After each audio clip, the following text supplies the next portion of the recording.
पिछले साल जब 7 अक्टूबर को हमास ने इजरायल पर हमला किया, तब नेतन्याहू ने कहा था कि उनके देश के इतिहास में सबसे बुरा नरसंहार को अंजाम देने वाले बख्शे नहीं जाएंगे, खासकर याह्या सिनवार, जिसे इजरायल की सेना ने हमले का मास्टरमाइंड बताया। इजरायल ने कल उसके मारे जाने का ऐलान कर अपने इंतकाम को पूरा कर लिया। याह्या सिनवार के मारे जाने के आखिरी 20 सेकंड का वीडियो इस समय वायरल है, जिसे देखकर हर कोई इजरायल की बहादुरी की बात कर रहा है।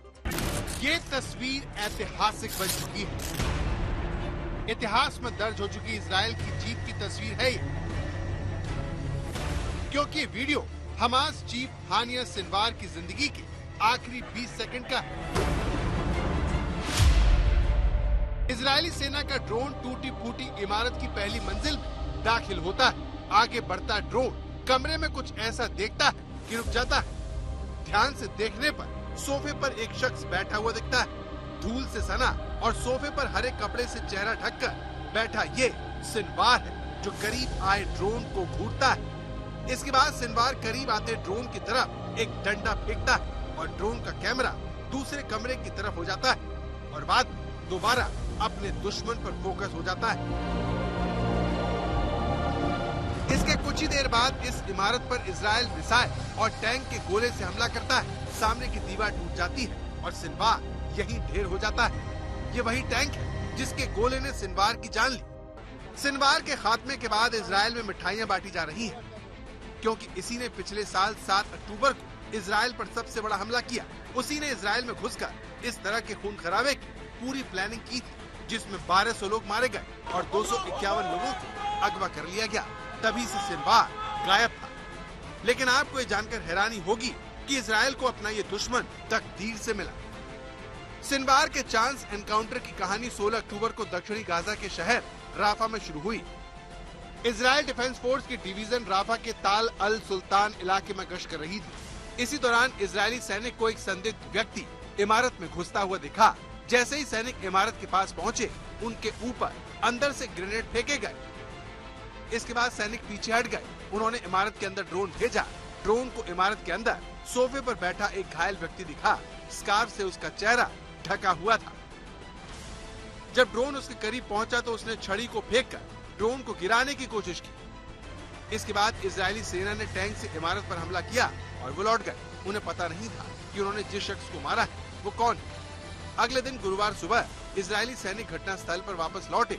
सफाई के दौरान उन्हें एक शव मिला जो सिनवार से काफी मिलता जुलता था। किसी को यकीन नहीं था कि जिस सिनवार को इजरायल इतने सालों से ढूंढ रहा है वो इतनी आसानी से मिल जाएगा। इसी साल 23 सितंबर को भी इजरायली सेना ने सिनवार को मारने का दावा किया था। हालांकि कुछ ही दिन बाद उसके जिंदा होने की खबर मिली। इसके चलते इजरायल ने एकदम से उसकी मौत की पुष्टि नहीं की। सैनिकों ने पहले शव को सिनवार के चेहरे से मिलाने की कोशिश की। दोनों के चेहरे, दांत और हाथ में घड़ी को मिलाकर देखा। इसके बाद भी पूरी तसल्ली के लिए सिनवार की उंगलियां काटकर फिंगरप्रिंट और डीएनए टेस्ट करवाने के लिए इजरायल भेजा गया और इसका रिजल्ट आने पर ही उसके मारे जाने की पुष्टि की। इससे पहले जब भी सिनवार को देखा गया था, वो अपने साथ बंधकों को ढाल बनाकर चलता था, लेकिन इस बार उसके साथ कोई बंधक नहीं था। ऐसा माना जा रहा है कि वो चुपचाप किसी की नजर आए बिना राफा से उत्तरी इलाके में जाने की कोशिश कर रहा था, लेकिन यही उसकी सबसे बड़ी गलती साबित हुई। इस तरह कहा जा सकता है कि इजरायल का दुश्मन अचानक उससे टकरा गया। पिछले साल 7 अक्टूबर को इजरायल ने हमास के हमले के बाद सिनवार के खात्मे का ऐलान किया था और इस तस्वीर के जरिए उसने दुनिया को बता दिया कि वो जो कहता है करके दिखाता है। सिनवार भले ही इजरायल को अचानक मिल गया हो, लेकिन उसकी मौत, उसका शव इजरायल के लिए फायदे का सौदा बन सकता है। सिनवार को इजरायल का लकी ब्रेक बताया जा रहा है, क्योंकि सिनवार के लिए जाल नहीं बिछाया, फिर भी वो मारा गया। सिनवार का आखिरी वीडियो इजरायल की सांकेतिक विजय है। हमास के ऊपर इजरायल की तकनीकी बढ़त साबित हुई। इजरायल को बर्बाद करने वालों ने ही गाजा को तबाह किया। हमास के भविष्य पर सवाल उठे, नेतृत्व कौन करेगा, बड़ा सवाल बना। सिनवार के शव को बार्गेनिंग चिप की तरह इस्तेमाल कर सकता है इजरायल। सिनवार के शव के बदले में इजरायल बंधकों की रिहाई मांग सकता है। हमास के अंदर बेचैनी बढ़ी, हौसला टूट सकता है उसका, और वो सीज फायर कर सकता है।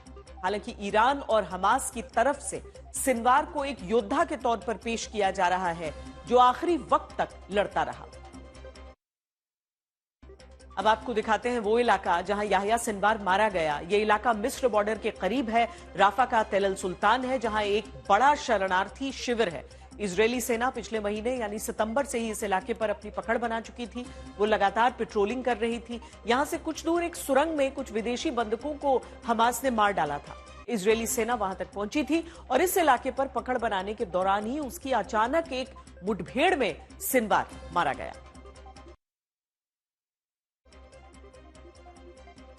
नेतन्याहू अब चाहते हैं कि हमास हथियार डालकर उनके 101 बंदूकों को रिहा कर दे।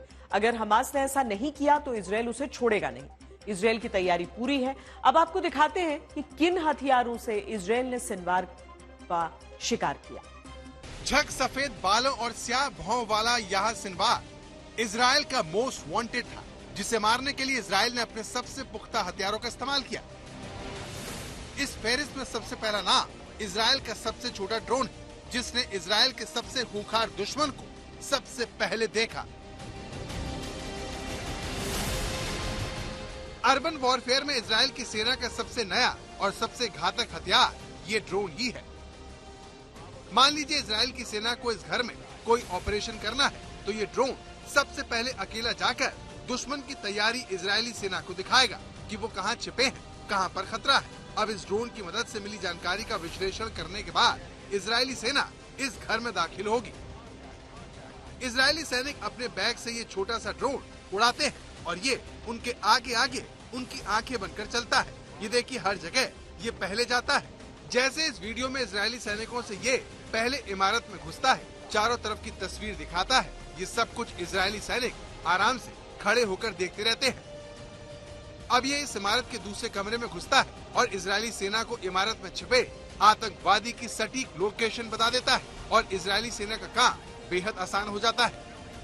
इसीलिए इसे बनाने वाली इजरायली कंपनी एक्सटेंड इसे रणभूमि का पहला सैनिक पुकारती है, जो भले ही देखने में छोटा हो, लेकिन ये न सिर्फ इजरायली सेना को युद्ध भूमि में जीत दिलाता है, बल्कि उन्हें सुरक्षित भी रखता है। सिनवार को मारने में इजरायली सेना ने IWI टेवोर X95 असॉल्ट राइफल का भी इस्तेमाल किया, जो दुनिया का एकमात्र 3 कैलिबर वाला हथियार है। सबसे कठिन परिस्थितियों में विश्वसनीय, आधुनिक और चलाने में बेहद आसान।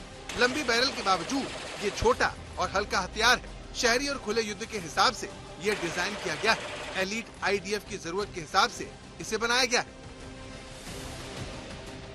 इजरायल का तीसरा घातक लाइट मशीन गन है, जो इजरायली सेना का पसंदीदा हथियार है। छठा हथियार स्नाइपर राइफल है, जो अपनी उत्कृष्ट ताकत के लिए प्रसिद्ध है। ये पहले राउंड के दौरान सटीक निशाना लगाने और शूट करने के लिए डिजाइन की गई है।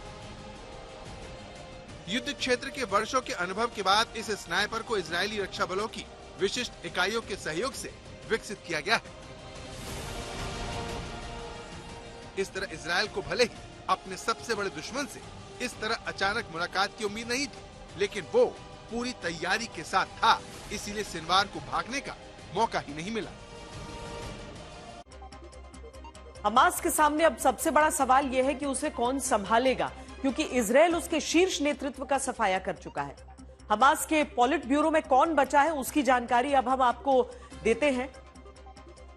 इस्माइल हानिया चेयरमैन था, लेकिन वो इसी साल जुलाई महीने में मार गिराया गया। याह्या सिनवार भी मारा गया। हमास का पूर्व डिप्टी चेयरमैन सालेह अल अरूरी मारा जा चुका है। इसी तरह हमास के 3 सबसे बड़े नेता मारे जा चुके हैं। अब जो बचे हैं उनमें हुसम बदरान, सलाह अल बरदाविल, फाती हमद निजार अब्दाल्ला, जहर जबरीन, मूसा अबू मरजौक, खालिद मशाल है। खालिद के बारे में आपको बताना जरूरी है, जो कतर से संचालित पॉलिट ब्यूरो का प्रमुख है। वो 1996 से 2017 तक पॉलिट ब्यूरो का चेयरमैन रह चुका है। 97 में ओमान में इजरायल के जानलेवा हमले में बच गया था।